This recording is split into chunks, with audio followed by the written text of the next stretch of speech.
Рахмат, Дастанбек Артысбекович. Рахмат, урматтуу коллегалар. Мүмкүнчүлүк бергениңиздер үчүн.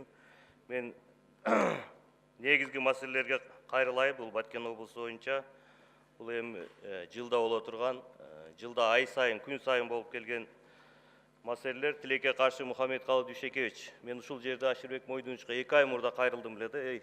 Эртең жазгы талаа жумуштары башталат. Ошол жерде бүт жол, суу, могу маселелер башталат дедим эле. Тилекке каршы бир да действие болгон жок. Мухаммедкалы Дүйшекевич муну айтып коюш керек.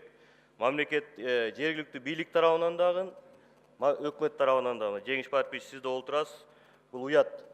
Негизги проблеманы өзүбүз түзүп алып, анан барып чечип келип, батырлыгыбызды көрсөткөн бул жерде туура эмес.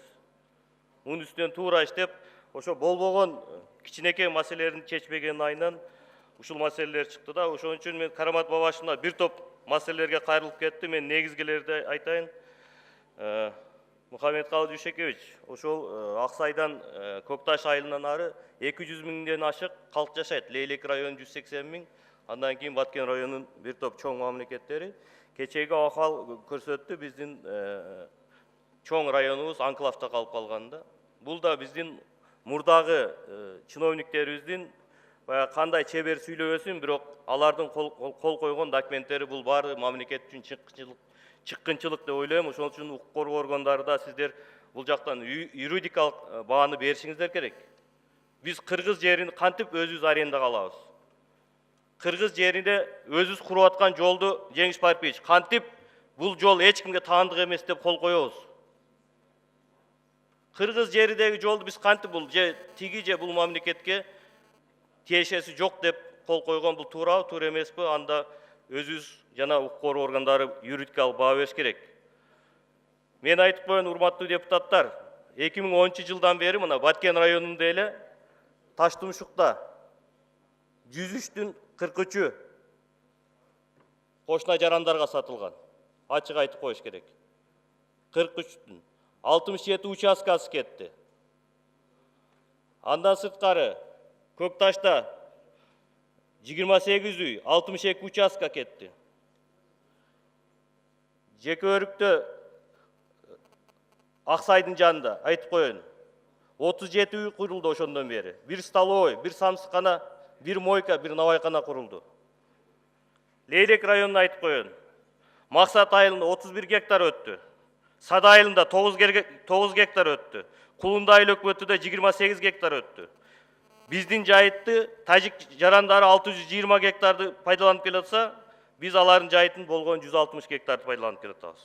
30-дан ашык тажик жарандарыга сатылды.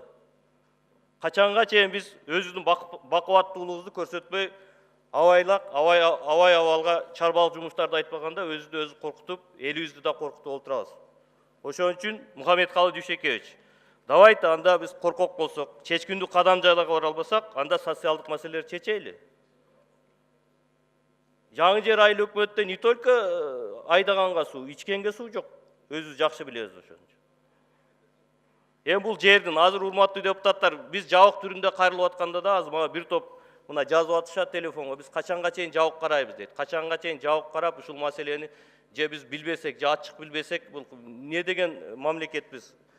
Биздин коопсуздугубузду коргобосоңордан мындай маселени хотя бы ачык турбайсыңар, ачык айтпайсыңар деп атат. Биз өткөндө Аксайга барганда мына бир топ депутаттар ошол жерде айтышты.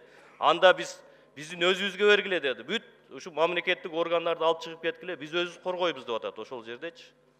Өзүн коопсуздугубузду, өзүн границабызды. Ошо патриот элибиз биздин уялганынан, ошол кыргыз экени, кыргыз жаран экени, кыргыз мамлекеттин бүтүмдүгүнү сакташ үчүн ошол жерде жумушу жок болсо да, жашоого шарты жок болсо да, мына 30 жылдын тегереги болуп баратат, ошол элдерибиз жашап келатат. Ошон үчүн Мухаммедкалы Дүйшекевич, мен сизден дагы тез кадамдарга барып, Жогорку Кеңештин токтому кабыл алынган, анда да бир топ жумуштар жүргөн жок.